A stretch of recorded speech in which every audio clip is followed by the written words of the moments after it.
Are we truly alone in the universe? Today we cover some of the scariest encounters with unidentified flying objects and possible evidence of life beyond our planet. At the time of this recording, NASA has just launched a craft the other day set to head to Jupiter's moon to discover if life exists there. On October 14th, NASA launched the Europa Clipper spacecraft on a mission to explore Jupiter's moon, Europa, which scientists believe might have conditions suitable for life. The spacecraft lifted off from Kennedy Space Center in Florida on a SpaceX Falcon Heavy rocket. This mission aims to investigate Europa's subsurface ocean, hidden beneath an ice shell that could be up to 25 kilometers thick. Europa is about a quarter of the size of Earth, but it's believed to contain twice as much water as all of Earth's oceans combined. This makes it one of the most promising locations for finding potential life out in space, at least that we know of. The Europa Clipper is the largest spacecraft ever built for a planetary mission. It's about 100 feet long, equipped with 9 scientific instruments designed to measure the internal ocean and analyze the composition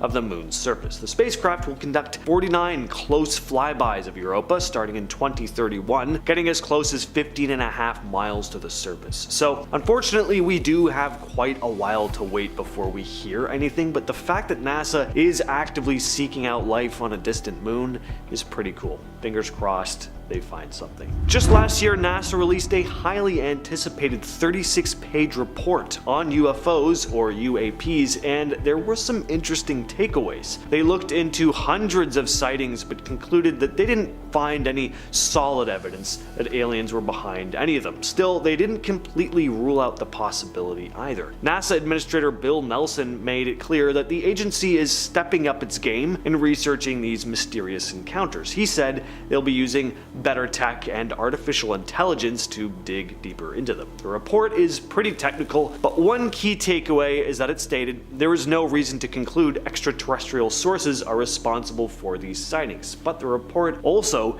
didn't deny the possibility of, quote, potential unknown alien technology operating in Earth's atmosphere. So that's pretty cool. Nicola Fox, who's part of NASA's Science Mission Directorate, said UAPs are still one of our planet's biggest mysteries. The challenge? A lot of the data they have just isn't good enough to draw any solid conclusions about what these sightings really are. To tackle this, NASA brought in a new director of UAP research, but they're keeping their identity a secret. This person will build a database to track and analyze future sightings, and using AI and machine learning.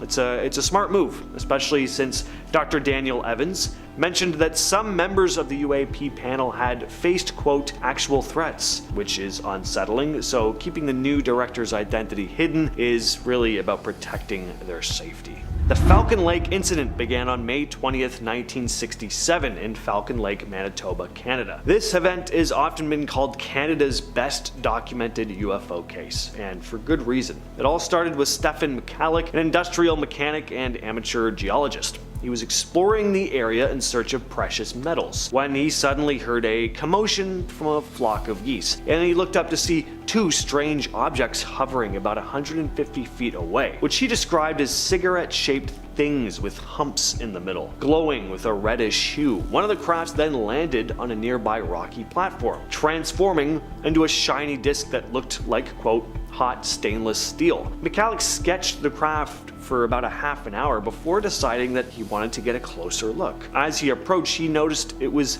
completely smooth, but the craft had an open door where he could hear muffled voices. Then he reached out and touched the craft, which was so hot it melted the fingertips of his gloves. As he turned to leave, understandably, a panel then opened up, releasing a blast of heated gas that knocked him back, setting his clothes on fire. McCalloch barely managed to escape, feeling nauseous and disoriented. He was so sick he was unable to eat solid food in the days following the incident, and was treated for burns that doctors said resembled radiation injuries. His story caught the attention of the RCMP, the Royal Canadian Air Force, and even US authorities. And when they reached the site that McCalloch said he spotted the craft, authorities found a 15-foot ring of burnt vegetation, and there were highly radioactive elements found in soil samples and in the clothing McCalloch had been wearing on the day of the encounter, which he had to rip off because they were on fire. And there was also superheated metal that had melted into the cracks of rocks, also highly radioactive. till this day the case has not been explained. This incident is referred to as South Africa's Roswell, the Kalahari crash.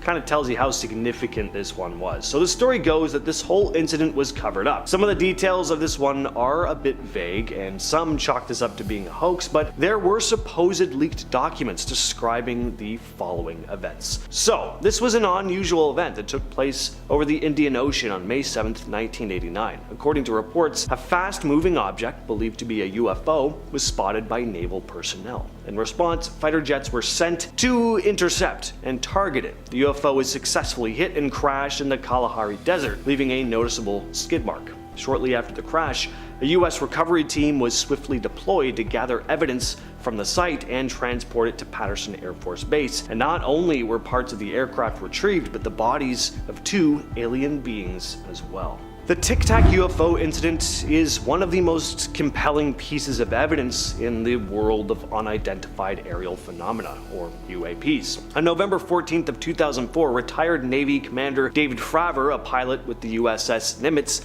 had an encounter during a training exercise off the coast of Southern California. Fravor was flying with Lieutenant Commander Alex Dietrich when they were directed to investigate an unusual radar signal detected by the USS Princeton, another ship in their strike group. The radar operators had spotted, quote, multiple anomalous aerial vehicles that descended from 80,000 feet to sea level in less than a second. Fravor and Dietrich diverted to get a closer look, and as they approached, Fravor described seeing a small white object that looked almost like a tic tac, hovering above the ocean waves. He recalled in a 2021 interview that the object seemed to respond to their movements, as if it was aware that they were there. The Tic Tac was about the size of Fravor's jet, but had no visible markings, no wings or exhaust plumes. He attempted to cut it off, but the object accelerated away so quickly that it vanished from sight, only to be detected 60 miles away in less than a minute. Fravor stated, "I think what we experienced was well beyond the material science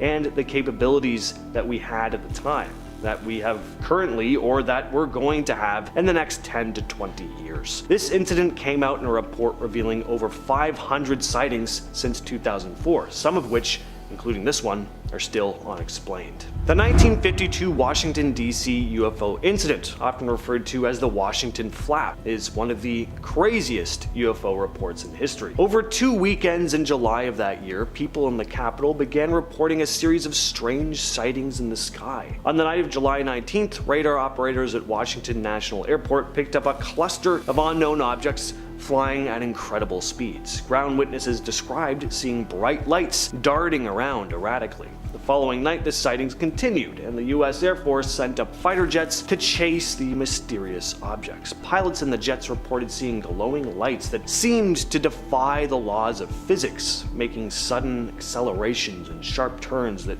no conventional aircraft could replicate. Air Force Lieutenant Colonel Richard French was an investigator for Project Blue Book in the 50s. In 2013, during a citizen hearing on disclosure, he told a pretty wild story. While working for Project Blue Book, his job had often just involved debunking UFO sightings, but there was one incident that he had no explanation for. French recounted an incident had happened while he was investigating off the coast of St. John's, Newfoundland. Reports had come in about 2 mysterious aircraft that supposedly crashed in the water. French followed a group of around 100 onlookers gathered on a nearby wharf. What he saw next was something he'd never be able to forget. He described encountering 2 to 3 foot tall beings that were thin and gray, seemingly working on their damaged crafts in the water. French and the onlookers watched as these strange beings repaired their vessels right before his eyes. Then the craft lifted out of the water and shot off into the sky. He never included this sighting in his official reports at the time, probably fearing he'd be laughed out of his job. The Indian Ocean has a long history of mysterious sightings, with reports of strange underwater objects dating back as far as 1873. A number of sailors have described encounters with these massive, mile-wide discs lurking beneath the surface of the water, sometimes accompanied by eerie lights. One of the earliest documented sightings occurred on March 23, 1873, when the ship Adelheid was navigating the South China Sea. Crew members claimed to see this huge glowing circular object floating just below the water. And then May 15th, 1879, the crew of the HMS Vulture spotted two enormous Ferris wheel type objects spinning in opposite directions. Each spoke about 25 feet wide and spaced about 100 feet apart. On April 14, 1901, sailors aboard the SS Kilwa reported beams of light shining from an underwater disc-like object in the Persian Gulf. Then in 1943, a sailor named Matthew Mangle noticed a massive glowing disc keeping pace with his ship. Next on the list we have the Rendlesham Forest incident. This one is very well documented. It took place in December of 1980 near the Rendlesham Forest in Suffolk, England. Late at night on December 26th of 1980, military personnel witnessed strange lights descending into the forest. At first they figured it was just a downed aircraft, a known one. What they found definitely seemed to be an aircraft, just not one they'd ever seen before. They came across what seemed to be a metallic object on the forest floor and would see strange lights in the sky. Some reported that the object they saw was triangular and emitted strange beams of light. One of the airmen even claimed to have touched the object. There are official documents that have been released about this story with full reports by the military personnel at the site, and what they described was pretty strange. Now, did they actually encounter an alien spacecraft?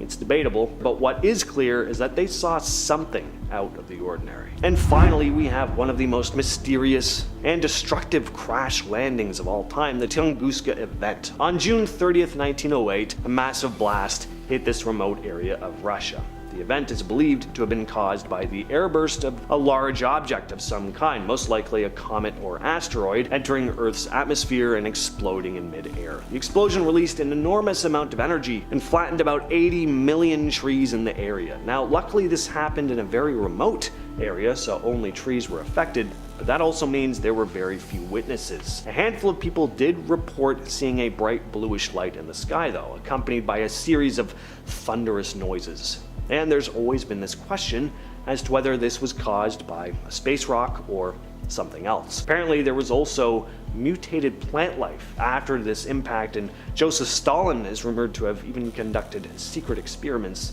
in the area, but that's more of an urban legend. Starting off our list today, we have a 2018 UFO sighting that took place in the skies above North Carolina. Shout out to anyone watching from Elon University. In August of 2018, a man named Javion Hill claims to have spotted a UFO while driving home on US 74 just southwest of Charlotte. He described seeing lights in the clouds above him, shaped like a square. Immediately, he pulled out his phone and began snapping photos, which I have to admit are pretty convincing. After hovering in the sky above Javion for a good amount of time, the illuminated formation just vanished into thin air, as they do. You know how it is. It was as though it had never existed in the first place, but of course it did because there's proof, and we've seen it. And Hill, who says he was never a believer in aliens before that night, claims that during the time in which the object was hovering above him, he was seriously concerned for his safety. On June 24th, 1947, Kenneth Arnold, a private pilot, saw something in the sky near Mount Rainier in Washington. Something that he couldn't quite explain. He described 9 strange crescent-shaped objects flying in a V formation. What really caught his attention was how fast these things were moving, at around 1,700 miles per hour, which was faster than any known aircraft at the time. And when Arnold reported what he saw, it ended up getting massive media coverage. The Kenneth Arnold sighting is often referenced as the first big UFO encounter in modern times. After Arnold's sighting, lots of other reports started coming in about strange things in the sky across the United States. The government and military were getting intrigued, and the US Air Force started Project Sign, which was the first official government investigation into UFOs. This later became Project Blue Book, which looked into thousands of UFO sightings to try and figure out what was going on. So is it just one of these cases where he saw something and then everybody else started like getting excited and, just thought they were seeing things? Or was this just the time where UFOs and aliens were starting to come down to investigate things here on Earth. Next up, we have two commercial pilots on different aircrafts claiming to have seen a mysterious flying object in the sky while flying above Arizona on February 24th of 2018. The first pilot to spot the UFO called into radio traffic control to ask if another plane had passed by him. The controller answered no, and then went on to make a joke about the pilot having possibly seen a UFO. Ground control then contacted another pilot flying an American Airlines flight a little bit behind the first plane and asked the pilot to inform the control center if an aircraft were to pass over the plane. And a short while later, the pilot did exactly that. He said that a fast object had flown 3,000 feet over his plane in the opposite direction of which he was going. Once again, ground control had no knowledge of the aircraft, and it didn't show up on any of the radars either. Both pilots later described the objects as illuminated and incredibly fast, saying that they were nothing like the weather balloons they had seen sometimes floating at that altitude before. Plus, there were no records of this object, so what could it have been? Well, a UFO, duh. Lieutenant Colonel Richard French was the lead investigator of Project Blue Book in the 50s. His job was to investigate reports of UFOs and find any possible explanation for them. Of course, if there was none, it would be categorized as a genuine UFO. French had shot down a lot of UFO reports over the course of his career, but in 1952, he witnessed something himself, something he could only describe as a genuine alien encounter. He kept what he'd seen a secret for decades. It wasn't until 2013 that he testified before 6 former members of Congress in DC, describing an event that happened back in 1952. A number of residents off the coast of St. John's, Newfoundland, had reported spotting 2 unidentified flying objects. So French was tasked with heading over to Canada to basically debunk it. The UFOs had crashed into the water, and when Lieutenant Colonel French arrived, he saw this crowd of about 100 people, including some police, standing by a wharf, gawking at something in the water. French made his way over, and when he looked down into the clear water below, he saw what looked like 2 large circular aircraft-like objects, and there were apparently 2 beings working on them. French described the creatures as, quote, 2 to 3 feet tall, light gray in color, very thin, long arms with either 2 or 3 fingers, the top of their heads much wider than their jawline. Their eyes were very slanted, and you couldn't see pupils in them. He then described the objects slowly rising out from the water before abruptly accelerating and taking off into the sky. Next up, we have the very first record of a UFO encounter to take place in New England, USA, which I bet you didn't know was actually a major hotspot for extraterrestrial UFO and UAP activity. That's unidentified aerial phenomena, for those of you who don't know. The first recorded sighting happened in Boston, New England, and it was also the first ever documented sighting in the US as a whole. It took place in 1639, and credible reports have been popping up ever since. The record was a second-hand observation recorded by colony founder and governor at the time, John Winthrop, who wrote that a sober, discreet man had seen the sky above Boston become illuminated by a green light while he was rowing his boat along the river one evening. The light was still for a moment and appeared to be flaming, and then it morphed its shape and darted off into the night sky towards Charlestown. The encounter lasted for 3 hours, with the object in the sky going higher into the air and then rushing down closer to Earth again and again, back and forth. By the time it ended, which it did when the object just disappeared into the night, the man along with his boatmates had traveled 1 mile upstream with absolutely no memory of how they had gotten there. This next one has to be the wildest alien encounter case in recent history. So in March of 2023, something strange went down in a small Bolivian village called Horania. It all started with reports of a mysterious green light hovering in the sky. People whipped out their phones to capture the event, having no idea what the hell they were looking at. But unlike a lot of your typical UFO cases, this one doesn't just end with people seeing something strange in the sky. Things get way weirder. So 2 days later, residents claimed to have seen tiny beings darting around the town at night. One villager, Rita Marquez, described them as little and almost like goblins. Some locals even claimed to have found one of these small creatures dead in a gutter one morning, only for its body to vanish soon after. So, a lot to unpack here. Strange lights, possible aircraft, little beings running around the streets at night, and even a mysterious disappearance of one of these dead creatures. I don't know what to make of this case.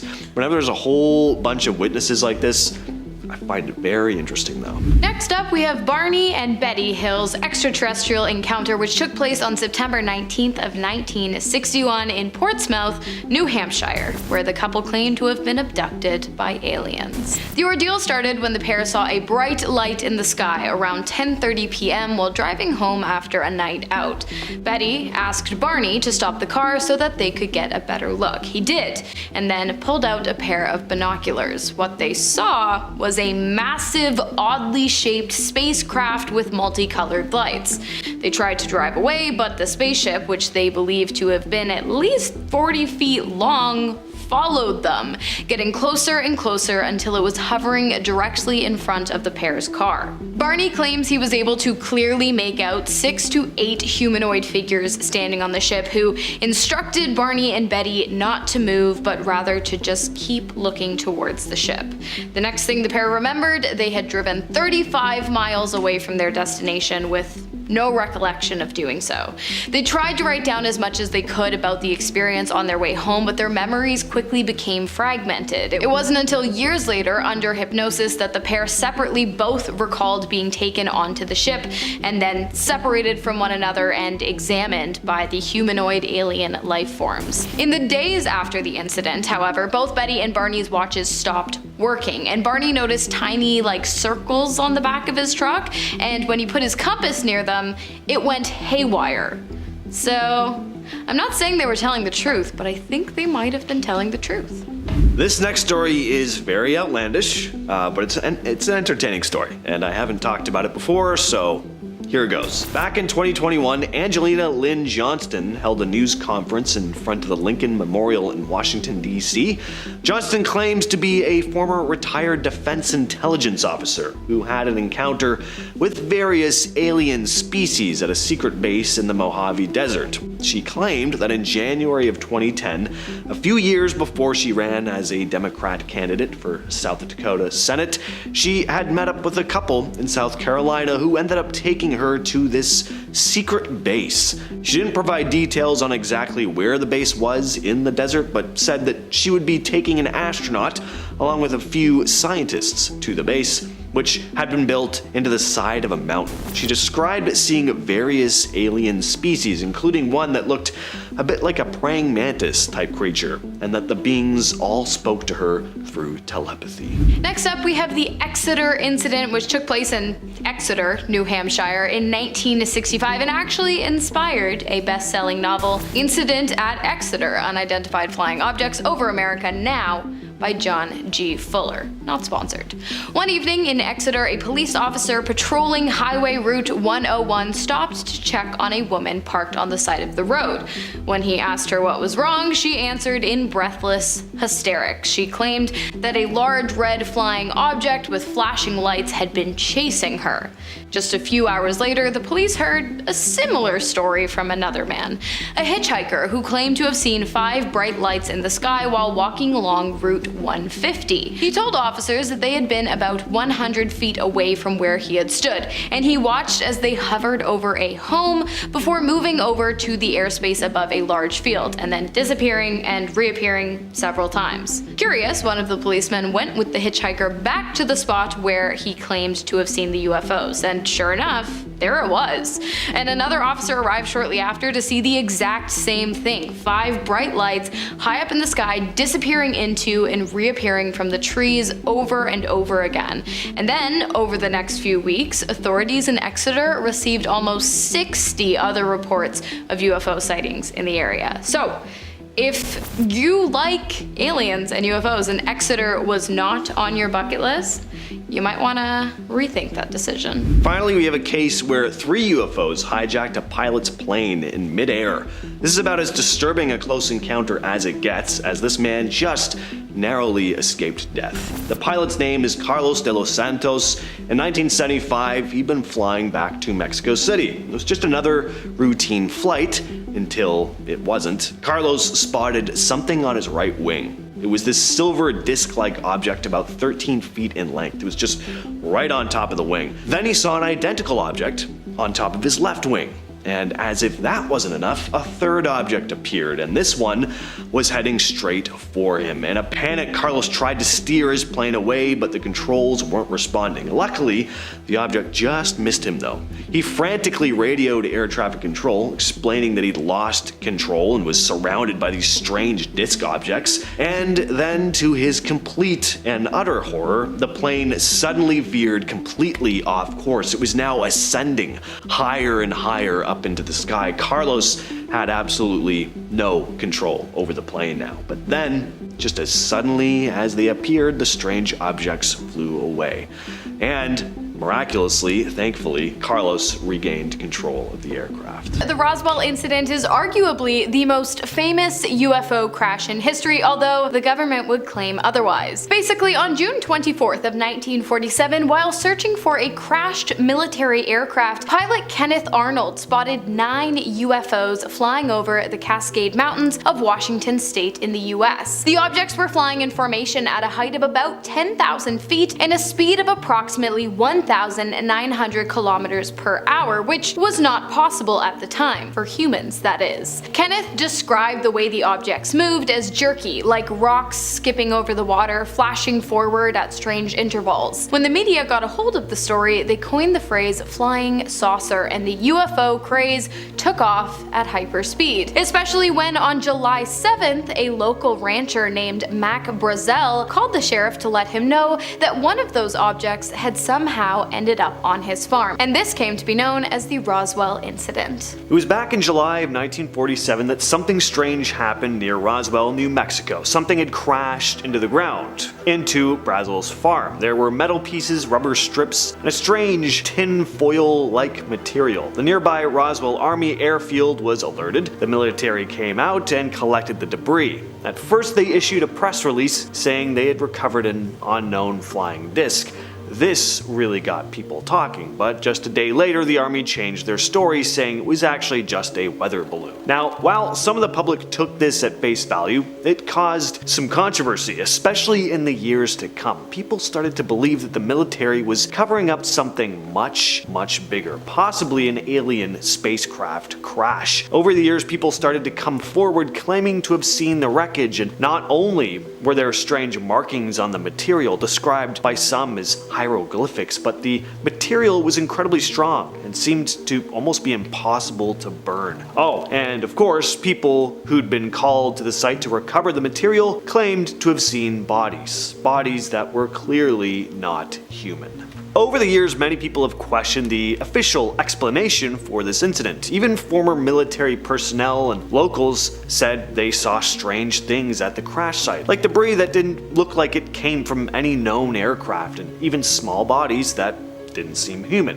In 1994, the US Air Force released a report saying the debris was from a top secret project called Project Mogul, a project that used high altitude balloons to detect Soviet nuclear tests. They said the unusual materials found were just parts of these balloons and their sensors, but this explanation didn't satisfy everyone. In 1997, on the 50th anniversary of the incident, the Air Force released another report to address the claims about these alien bodies. They said these were actually just crash test dummies used in military experiments, not extraterrestrial beings. But again, a lot of people were and still are highly skeptical of this. The Roswell incident happened less than 2 years after the atomic bombs were dropped on Japan in 1945. Those bombs were created through a secret project that lasted 3 years and had 3 main sites, including one in New Mexico. So if the government could keep the atomic bomb a secret for so long, why wouldn't they be able and willing to hide information about a crashed UFO landing? plus little mannequins, I think most people would look at that and be able to tell the difference between an alien and a crash test dummy. So this foreign object that landed on Mac Brazel's farm actually did so a few days prior to him calling into the sheriff's department. To be honest, he hadn't thought much of it until he started reading about Kenneth Arnold, flying saucers, and UFOs in the papers. Once he learned about the possible presence of technologically advanced ships with no known origin that likely came from outer space, he began to wonder if that was in fact what had landed on his farm just a few nights ago, and so he gathered up some of the debris and took them down to the local police station. In response, the sheriff immediately contacted the nearby army base, and soon intelligence officer Jesse Marcel had arrived on the scene and instructed Brazel to take him to the crash site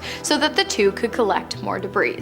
So let's talk about Jesse Marcel, the first military officer to step foot on the scene of the crash, because apparently Jesse had a lot to say, according to his son Jesse Jr., who went on to tell his father's story after his death in 1986. According to Jesse Jr., in 1947, when he was just 10 years old, his father woke him up in the middle of the night, excited after having visited the crash site. Jesse Jr. sat up as Jesse Sr. handed him some of the debris he had collected earlier that day on Brazel's farm, and he told Jesse Jr. to get a good look because the debris were something that he would never see again. They were not of this earth, and the pair simply could not make sense of them. Out of all of the debris his father had brought home, Jesse Jr. said that the one that fascinated him most was a small beam with purple-hued hieroglyphics. I suppose it's not difficult to see why the pair didn't believe the government when they released a report saying that what had been found on the Brazel's farm was nothing more than a discarded weather balloon. But of course, you don't mess with the government. And so for years, both Jesse Jr. and his father kept quiet about what they had seen. That is until in the late 1970s, a man named Stanton Friedman showed up asking questions. Stanton T. Friedman, a nuclear physicist turned ufologist, tracked down Jesse Sr. after being tipped off that a retired military man might know something about the Roswell incident, something that had been kept from the public for the past 31 years. And it turns out he did.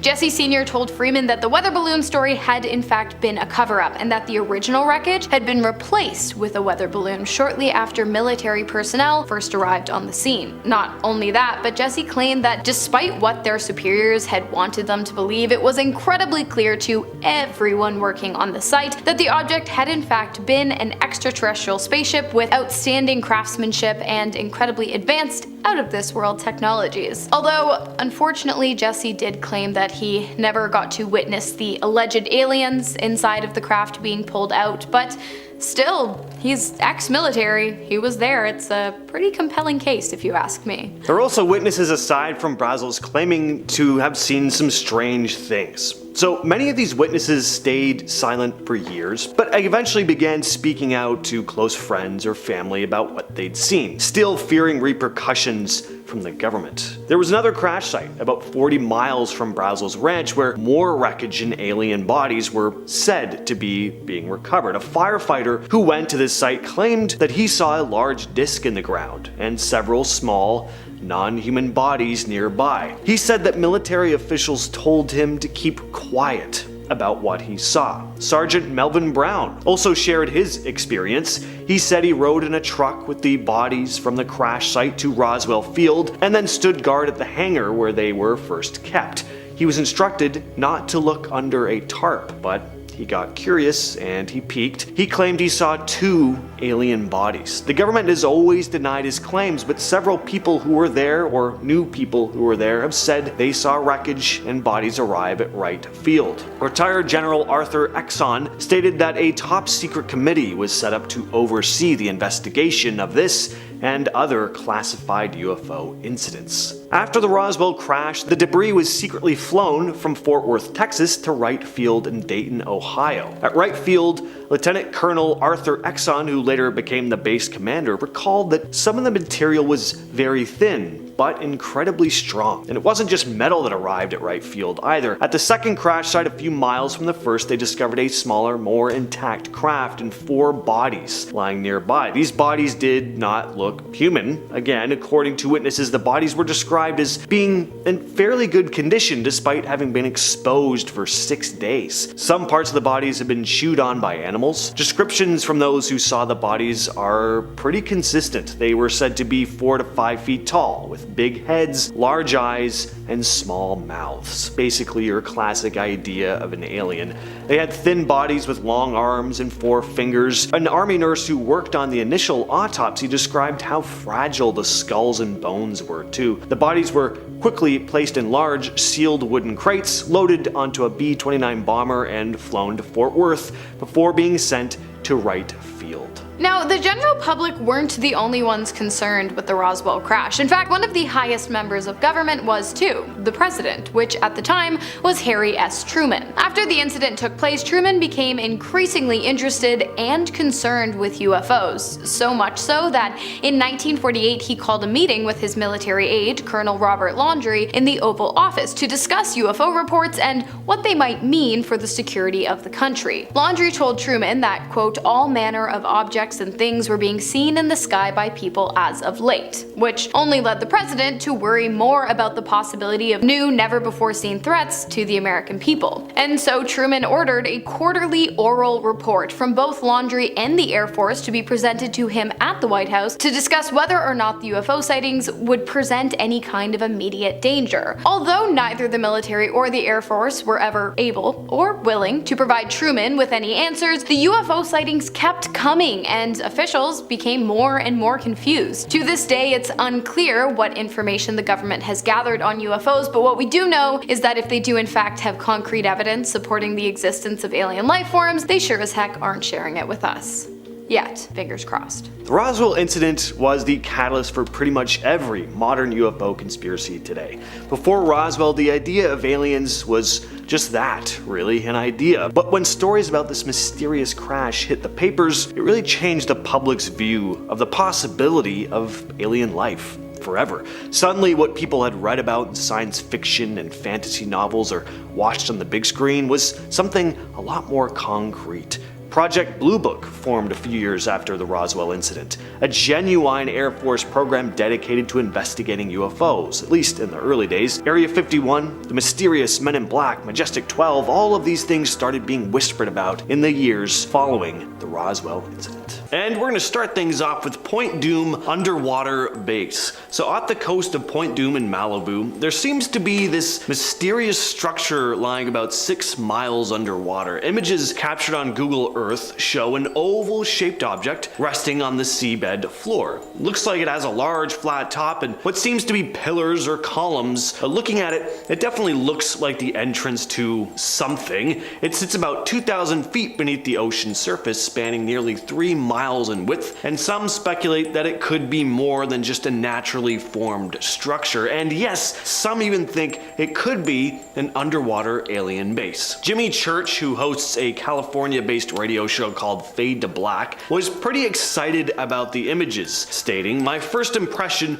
was that it was Greek. It looked artificial and didn't look natural. When you're looking at it from above, it's a nearly perfect oval shape. In the natural surroundings, nothing is symmetrical. Everything is eroded and covered in rocks and sloping and peaking. And right here, for 2 miles, it is a perfect oval with a black separation or outline to it. It just stands out that it has to be some type of roof. It's not unlike a dome stadium or a covered indoor racetrack or an Olympic arena. It's got that feel to it. It looks like a perfect oval man-made structure sitting on a construction site." Next up, we have the Solomon Islands UFOs. There have been some very strange things said to go on here for hundreds and hundreds of years, and not only have locals claimed to see strange lights in the sky, but also coming up from under the water as well, which has led to a pretty intense theory that there could be an underwater alien base there. There have always been local legends of monstrous giants on the islands, 10-foot tall, hairy creatures with flat noses and glowing red eyes. That, combined with the reports of strange lights in the sky, moving with incredible speed in a agility could mean there may be some kind of connection here. You see, some of these lights and strange flying objects have been seen descending down into the trees of the Guadalcanal or rising up from the ocean and zipping around before diving back down. There are also legends that these giants that are said to live on the island move around through subterranean tunnels. So some speculate that beneath the surface of the ocean is this hidden structure where extraterrestrial beings may be conducting their activities. Next up, we have Hy Brasil, a small mythological island off the coast of Ireland. According to Celtic folklore, this island is said to lie off the west coast of the country, appearing only every 7 years, usually surrounded by mist. The island is often described as a paradise with advanced technology and a society living in total harmony with nature. Sailors and explorers have reported spotting the island for centuries, claiming to have seen strange creatures and these glowing god-like beings there. Maps from the 14th to the 19th centuries often included Hy Brasil, but its exact location was always a bit of a mystery. Now, of course, it sounds like complete folklore, which Celtic culture is absolutely full of, but what if there's something else going on here? Well, some have suggested that the island's appearing and disappearing could have an extraterrestrial connection. The idea is that aliens could be using advanced cloaking technology or have a hidden base on or beneath the island, and the mysterious creatures that some sailors claimed to have seen on the island do sound like they could be alien-like, but it's still a total mystery as to what they'd be doing over there. Next up on the list, we have strange skulls that were found in an underwater cave in Mexico. So in 2012, divers were exploring a cenote and the Yucatan Peninsula where they came across two chambers full of human bones, and some of these bones were human skulls, but there was something off about them. They were elongated. Now, the ancient Maya were said to have performed human sacrifices in the area, and skull deformation was also practiced in various parts of Mexico way back when. There are theories as to why, but nothing entirely concrete. One idea is that high-ranking members of society had elongated skulls. Some say that people's skulls were elongated just to differentiate certain groups from one another, but there's also the theory that these skulls never belonged to human beings at all. Pretty common knowledge, of course, that there are tons of conspiracy theories surrounding the ancient Maya, including the presence of extraterrestrials that may have helped them construct all their intricate advanced cities. So could these skulls have belonged to these supposed alien beings? It's possible. Next up, we have the Lake Baikal incident. So this lake in southern Siberia is the world's largest freshwater lake by volume. It's incredibly deep, and there are some pretty eerie stories about it. First of all, there's all the mysterious lights that are reported, not just hovering or flying above it, but also coming from the depths of the water. And there's a very creepy story that was supposedly an attempted cover-up by the Russian government. So in 1982, a team of Navy divers were doing a routine diving exercise in the lake when a number of them started spotting something pretty disturbing. There were all these figures deep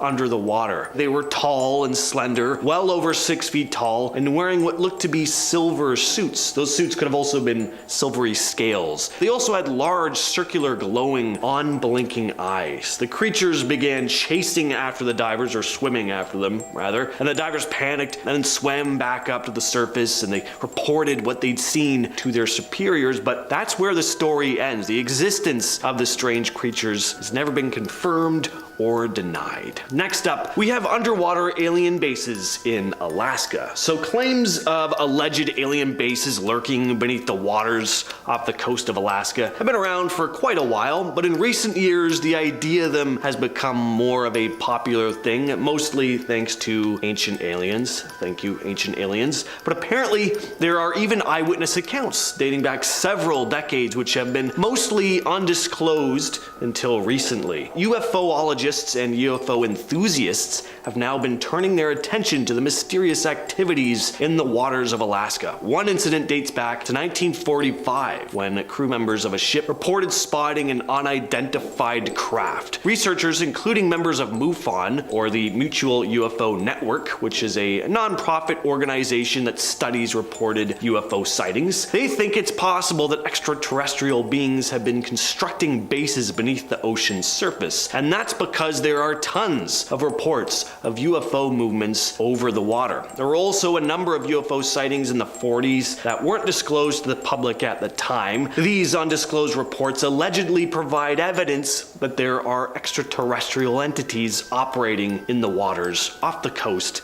of Alaska. This next story comes to us from Reddit, and although what this person saw wasn't technically under the water, it was floating just above it, and it's a pretty fascinating account. The story comes to us from user Keslow, who writes, I used to live in Charleston, South Carolina back around 2006, and I had a job that had me leaving home at about 4 a.m. I lived in a bad part of town near the International Airport Joint Base, so when I left, I did a scan of the area before getting into my car. One morning I stepped out of my home to do my scan and noticed that there were thin wispy clouds flowing in off the ocean. Basically it was a thin fog about 1,000 to 1,500 feet up, moving like a river. I also noticed at this point that there were two effing moons. One is obscured by the thin clouds, our real moon, and the other is most definitely under the clouds. It was a sphere of glowing white light. It made no sound and did not move. After about 2 minutes, it bolted eastward towards the ocean. The glowing light faded quickly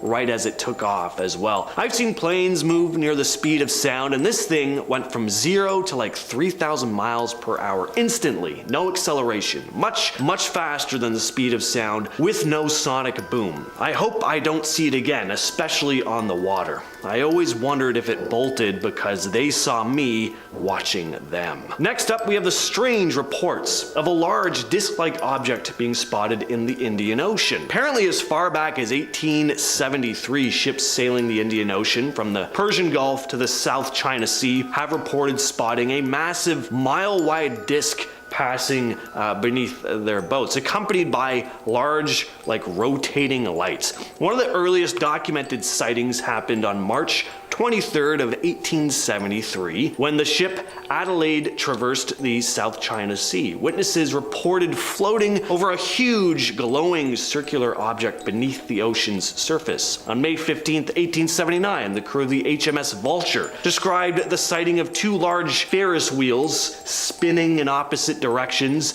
The spokes of these wheels were reported to be 25 feet wide, with 100 feet of space between them. There have been tons of these reports in various locations in the Indian Ocean, over the years. On April 4th, 1901, for example, in the Persian Gulf, the crew of the SS Kilwa claimed to see rays of light emanating from an underwater disc-like object. And even in 1943, in the Persian Gulf, a sailor named Matthew Mangle reported a huge glowing disc beneath the water's surface pacing his ship. And these are just a handful of examples. And coming in at second place is the Michigan Stonehenge. So in 2007, a professor of underwater archaeology, Mark Hawley, made a pretty incredible discovery. It was this arrangement of stones lying on the lake bed, looking a lot like Stonehenge in England. The stones are laid out in a circular pattern, and some even appear to be arranged in a line. They're about 40 feet below the surface of the lake. So what was the purpose of this formation? Could it be the remnants of an ancient civilization? Could extraterrestrials have constructed it thousands of years ago? They look like they've been placed in a pretty precise pattern. Doesn't look to be natural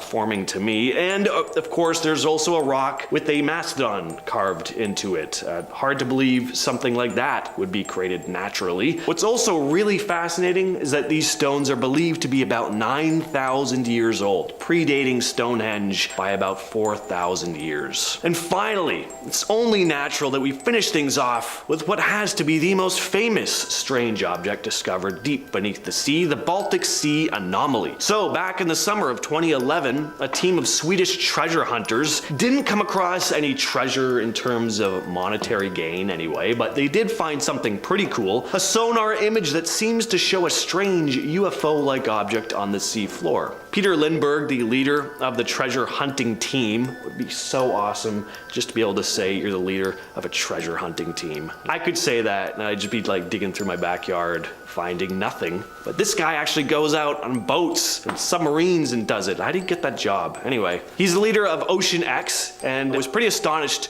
by what he had found, saying the object definitely didn't look like a natural formation. And even though a number of researchers have come out and said it probably is a natural formation, I still get excited looking at this thing. I don't know, I'm just not entirely convinced. I'm on the fence about this one. But what do you guys think? Alien craft, ancient artifact, just some mundane natural formation? Let us know down in them comments. Starting off this list, in our number 10 spot, we have the 1976 Tehran incident. The 1976 Tehran UFO incident is a notable case in UFOlogy that took place on September 19, 1976. The incident involved a luminous object that was observed hovering over the city by two F-4 Phantom II jet interceptors of the Iranian Air Force. The object was detected on radar and appeared to be capable of jamming the communication systems of the jets. The pilots reported that they saw a brightly lit diamond-shaped object that emitted a green light and they attempted to engage it with missiles. However, the object evaded their attempts and quickly disappeared. At a pilots conference in 2007, one of the pilots in this incident, Parvez Jafari, said he attempted to fire at the UFO, but something strange was preventing him from doing so. He said, quote, "My weapons jammed and my radio communications garbled." The incident was investigated by the Iranian government and the US Defense Intelligence Agency, and it has been the subject of much speculation and debate among UFO enthusiasts. Some argue that the incident was evidence of extraterrestrial activity, while others suggest it may have been a secret military experiment or some kind of atmospheric phenomenon. Despite the official investigation, the incident remains unresolved and its true nature remains a mystery. In our number 9 spot today, we have the McMinnville UFO photographs. The McMinnville UFO photographs are a series of 2 photographs taken by Paul and Evelyn Trent on May 11, 1950 in McMinnville, Oregon. The photos depict a metallic disc-shaped object in the sky with trees and buildings visible in the foreground. The Trents claimed that they saw the object hovering in the sky and were able to capture it on camera. The photographs quickly gained widespread attention and were widely circulated in newspapers and magazines, and they were also examined by several experts, including the US Air Force, which conducted an investigation known as Project Blue Book. Famous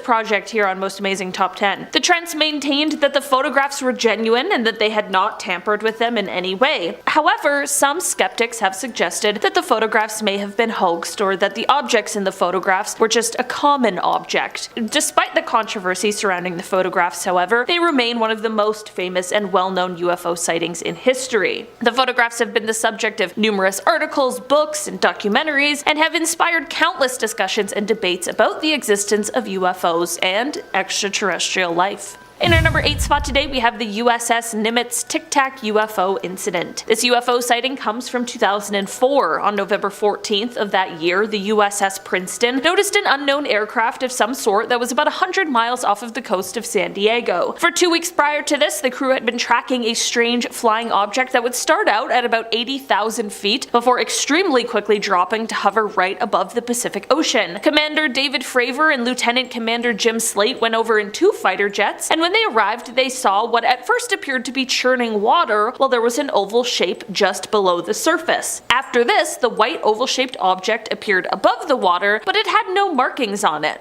Like no windows, nothing that would indicate an engine, no wings, and the infrared monitors on the jets didn't pick up any sort of exhaust. The commander and lieutenant commander tried to intercept this strange aircraft, but it very quickly flew away and reappeared on the monitor 60 miles away. And when I say quickly, I mean it was moving at 3 times the speed of sound and over twice the speed of the fighter jets. So, faster than any kind of technology we currently have. We still don't know exactly what it was, but it certainly was beyond our current capabilities. In our number 7 spot today, we have the Aguadilla Airport incident. The Aguadilla Airport UFO incident occurred on April 25, 2013, when a strange object was spotted hovering above the Rafael Hernandez Airport in Aguadilla, Puerto Rico. The object was initially detected by radar and later confirmed by security cameras as a glowing, unidentified object that appeared to be traveling at a low altitude. The object was described as being around 4 to 5 feet in length, and it moved very quickly and very erratically. It was also observed to emit a bright white light and appeared to be changing changing shape. The incident attracted widespread attention and was investigated by several government agencies, including the Federal Aviation Administration and the Department of Homeland Security. The object was ultimately classified as an unidentified flying object, or UFO, and no explanation was given for its presence in the area. It is even said that a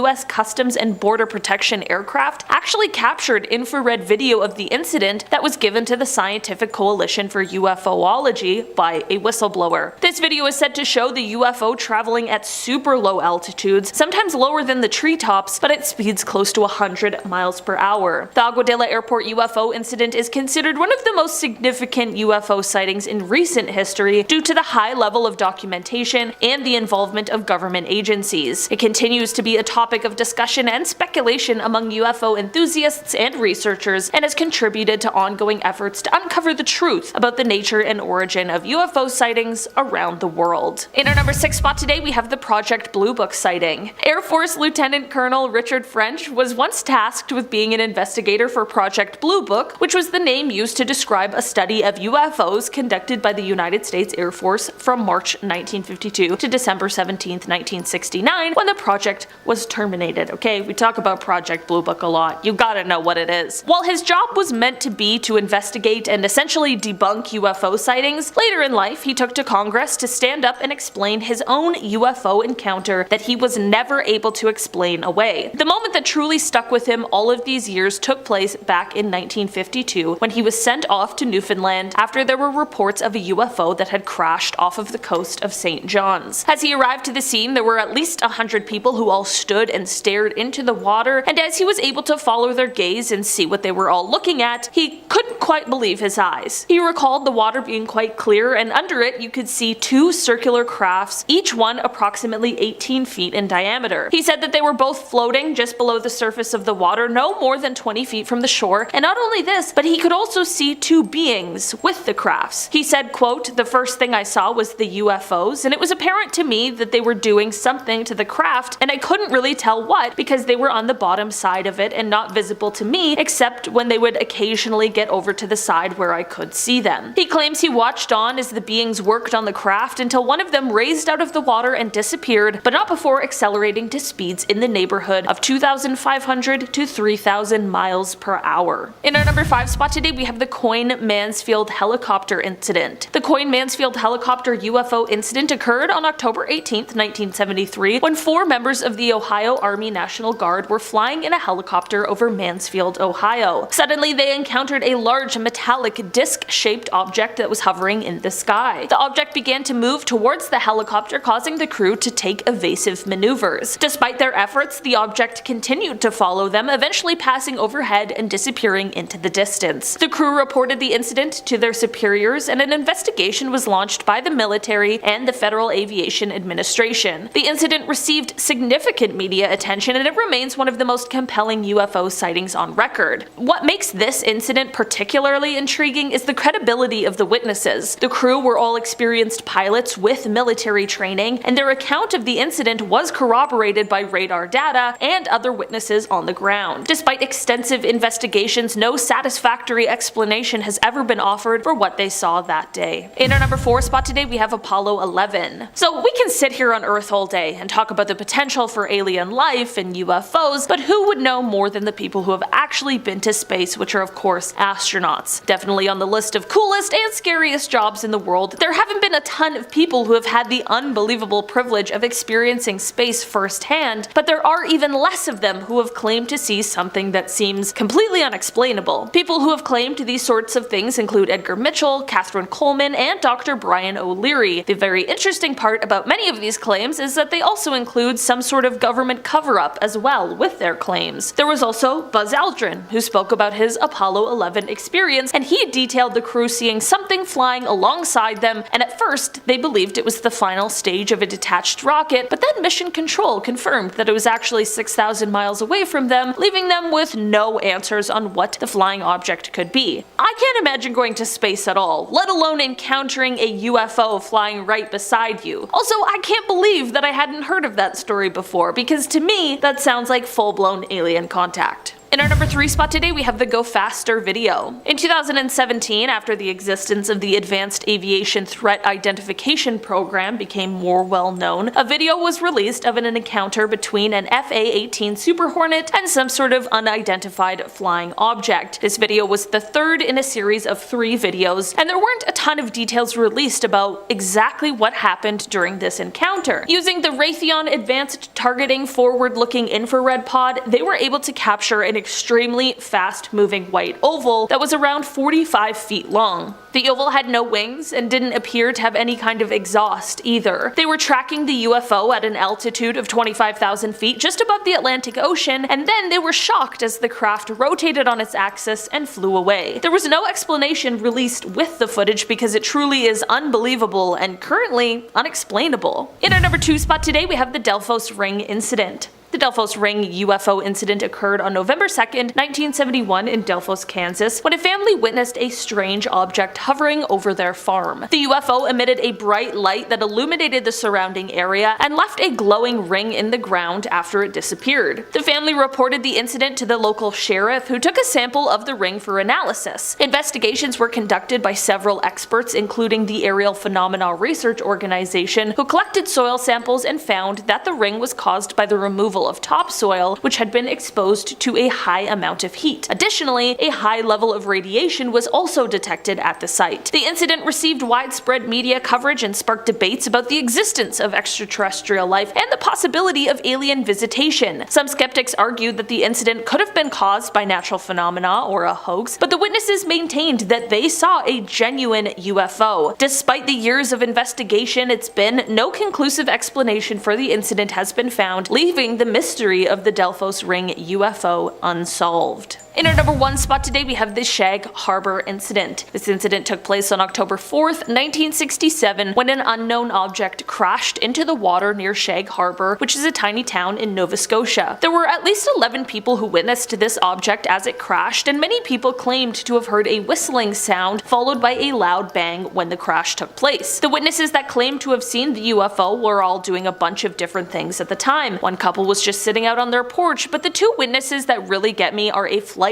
pilot and a ship captain. On Air Canada Flight 305, First Officer Robert Ralph pointed out to Captain Pierre Charbonneau that there was something strange out the left side of the aircraft. They reported an object tracking along on a parallel course a few miles away and described it as a brilliantly lit rectangular object with a string of smaller lights trailing it. Shortly after they first noticed it, there was a large but silent explosion near the unknown object, and then 2 minutes later there was a second explosion, but this one faded to a blue cloud. As for the ship captain, Captain Leo Howard Mercy, he saw 4 blips on his Deca radar that were totally stationary. This led to him looking up to the sky, and this is when he saw 4 bright objects sitting in a rectangular formation about 28 kilometers from the vessel's window. He wasn't the only one who saw it on board either. The entire crew of nearly 20 fishermen stood on deck and watched. A man named Laurie Wickens was another one of the witnesses, and he and some friends ended up calling the RCMP, the Royal Canadian Mounted Police, because they saw a huge object floating in the Atlantic Ocean about 1,000 feet offshore. This is all super weird, and not only the RCMP but also the Royal Canadian Navy and the Royal Canadian Air Force became involved in the investigation, but nothing was ever recovered or found. It was also revealed that all commercial, private, and military aircrafts along the eastern seaboard were accounted for, so what could have all those witnesses seen? Since they never officially identified what it was, in the official Government of Canada documents, it is listed as a UFO. Number 10. Recent sighting. Middletown was shaken by an extraordinary event last month as residents reported witnessing a display of rotating green lights hovering above them. The inexplicable sighting, which occurred around 10:30 p.m., left many in awe and pondering the possibility of extraterrestrial activity. One individual, Caden Little, managed to capture the event on video while on Jerry Couch Boulevard. Caden described his initial reaction as a mix of fear and fascination, exclaiming, "I instantly thought like we're under attack by aliens. It was scary." Fortunately, the lights abruptly disappeared without any hostile action, providing some relief. Eyewitnesses, including Bryce Garrick, observed the lights rotating in a clockwise motion before swiftly darting across the sky and vanishing. The bewildering speed at which the lights maneuvered ruled out the possibility of drones, according to Brian Simpson, president of the Cincinnati Astronomical Society. So what was it? Who knows, but my bet is aliens. Number 9. The coin incident. At 7:30 p.m. on October 18, 1973, American Airlines Flight 21 encountered a UFO near Mansfield, Ohio, and reported it. This would be the first of dozens of sightings reported in the area that night. However, the most astonishing one took place 3 hours later and became known as the coin incident. Sometime after 10:30 p.m., an Army Reserve helicopter piloted by Captain Lawrence Coyne and a crew of 3 men was flying from Columbus to Cleveland when, somewhere around Mansfield, they noticed a red light on the horizon. They then realized that the object was heading straight for them at a high rate of speed. Coyne quickly descended to avoid collision, but as the men were preparing for impact, the object came to a halt in front of them and projected a green, pyramid-shaped beam over the helicopter. At the same time this was happening, the men reported the helicopter being pulled up and towards the UFO. However, it then let go and darted out of sight. The incident lasted 5 minutes. The men described a gray, metallic-looking dome-shaped object with a red light on one end and white light on the other. Now, interestingly, after the incident, according to one crew member, the helicopter never worked right again. Now, this whole incident was seen from the ground by a mother and her 2 children who pulled their car over to watch what was going on. They reported seeing the helicopter chasing an object that they said looked like limp, pear-shaped, and as big as a school bus. Number 8. Earliest photographs. A photo taken in St. Paris, Champaign County in 1932 is considered one of the earliest possible photographs of a UFO ever recorded. It shows George Sutton, a local resident, and what appears to be a classic UFO-shaped object over his left shoulder. Skeptics say the object is simply a street lamp, but according to the folklore that surrounds this image, there were no electric streetlights along this road in 1932, nor are any wires or poles visible in the image. Now, this photo is intriguing because it predates the flying saucer craze of the late 1940s and 50s. It was taken before the alleged Roswell UFO crash in 1947, and it was 6 years prior to the broadcast of the War of the Worlds in 1938, when some people believed aliens were attacking Earth. In other words, the person who took this photograph either captured a street lamp, a real UFO, or was way ahead of the curve in terms of pulling off a good hoax. But I'd like to think it's a real UFO. Number 7. The Carnival. As a way to raise money, Father Gregory Miller decided to host a carnival in August of 1949. The church sought help from Sergeant Donald R. Berger, and on the first night of the carnival, sometime after 8 p.m., he was operating the searchlight when it came upon a massive object in the sky. His log states the object was stationary, appearing as a glowing disc. When I moved the searchlight away, the disc continued to glow. He estimated the object to be around 25,000 feet high and reported that the sky was clear with a thin haze at altitude. More than 100 people saw the object that night, including Father Miller. Maybe nothing more would have come from this incident, but the next day, local newspapers carried stories about strange lights being reported all over Cincinnati, not just at the carnival. At least 3 major newspapers in the area ran stories about the sightings, so it definitely was something. Number 6. 86-mile police chase. In Portage Country in 1966, law enforcement officers from several jurisdictions either witnessed or chased a UFO for 86 miles into Pennsylvania. The incident is considered one of the most thoroughly documented UFO cases on record. Portage County Sheriff Deputy Dale Spar and Second Deputy named Wilbur Neff came upon the UFO around 5:30 a.m. on April 17th. They were investigating an abandoned vehicle and they heard a humming or buzzing noise behind them, and they turned to see a UFO hovering just above a nearby tree line. A bright cone-shaped light came from beneath the object, illuminating the ground. They called into dispatch, which told them to keep an eye on the object. Just then, the object began to quickly move away. The two decided to give chase, and near the state line, a local police officer saw the object, followed by Spar and Neff chasing it. He decided to join in on the action. However, a short time later, just as the sun was rising, Spar began to run out of gas, so he and Neff and the local police officer pulled into a gas station, where they watched the object ascend several thousand feet into the sky and then straight into outer space, and, well, that was that. Number 5. October 11th, 1973. October 11th was was quite the night for Ohio residents, as there were many UFOs spotted. In Dayton, at least 15 sightings were reported. Many witnesses reported seeing objects covered with red, green, and blue lights hovering over treetops in the area. A Montgomery County Sheriff's deputy reported seeing an oblong object covered with lights that appeared stationary in the sky at treetop level for several minutes until he tried to shine his cruiser's spotlight on it. It then zoomed towards him and then shot straight up in the sky. Then in Troy, according to an article in the Columbus Dispatch from October 12, 1973, titled UFO Reports Proceed Boom, on October 11th, Troy patrolman Early Thomas and about 100 Troy residents said they watched a hovering red, green, and white object move across the southeastern sky. Now, just to note, this happens to be the direction of Wright-Patterson. About 15 minutes later, law enforcement agencies in Miami, Champaign, and Logan counties received hundreds of telephone calls after a sonic boom was heard. They received more calls when a second sonic boom was heard just after midnight, and it seems like the aliens had something special planned for that day to me.